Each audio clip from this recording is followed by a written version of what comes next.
Early in the morning on September 20th, 2016, armed law enforcement officers in masks forced their way into a religious building of Jehovah's Witnesses in the village of Nizlobnaya, Stavropol territory. I was keeping watch in the building when I saw on the monitor that several vehicles had driven up and people in black masks got out. They jumped over the fence and broke the lock on the gate. They drove their vehicle into our property and began using a circular saw to cut the entry door. They cut the hinges and entered the building. When they saw me, they said, "Hands out of your pockets and go outside." The security camera footage shows the officers spreading out in the building. Several officers entered the hall on the first floor, and two of them, in the presence of their colleagues, pulled banned literature out from under their clothing and placed it in a cabinet nearby. We regularly inspect our religious building to make sure there are no strange items or banned literature. As usual, an inspection had been made the night before, and there was nothing in this cabinet. It was empty.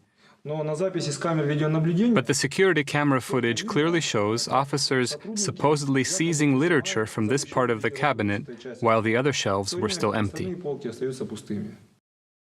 The law enforcement officers also seized audio and video equipment. When the representative of the building's owner arrived, the officers did not permit him to participate in the search. The officer who was in charge of the search did not identify himself and did not let me see the search order. When I asked him to give me a copy of the order, he rudely demanded that I leave the building. So I had no choice but to comply and leave the building. These actions included multiple violations of the law. For example, the search order was not shown to anyone, even though there were people in the building.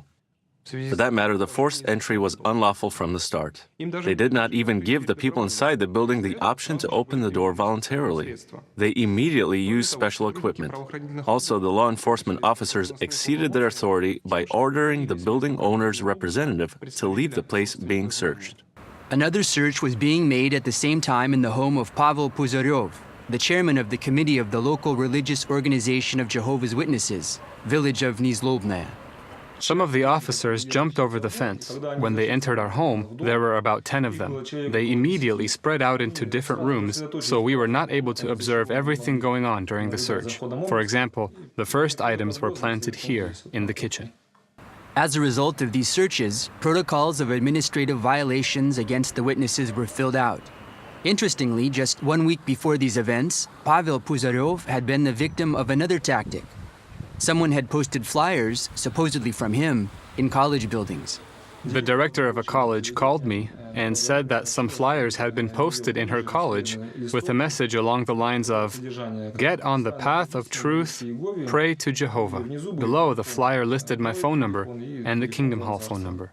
Jehovah's Witnesses believe that this demonstrates the intent of the authorities to ban the local religious organization of Jehovah's Witnesses, which has operated legally in the village of Nizlobnaya for 17 years. The last time homes of Jehovah's Witnesses in Nizlobnaya were searched was in 1985. Back then, Jehovah's Witnesses knew that law enforcement officers could come at any time and seize their Bible or their Bible literature. History is repeating itself. But now, in 2016, even if you don't have anything banned, it can be planted in your possession. There have been no fewer than 60 incidents of planted and falsified evidence, and in most cases the worshippers could only throw up their hands helplessly. However, when the planting of evidence is recorded on video, incidents such as this one in Nizlobnaya reveal the sad truth. The evidence is planted by the very ones who should uphold law and order. It is on their conscience. It is their responsibility before God and man.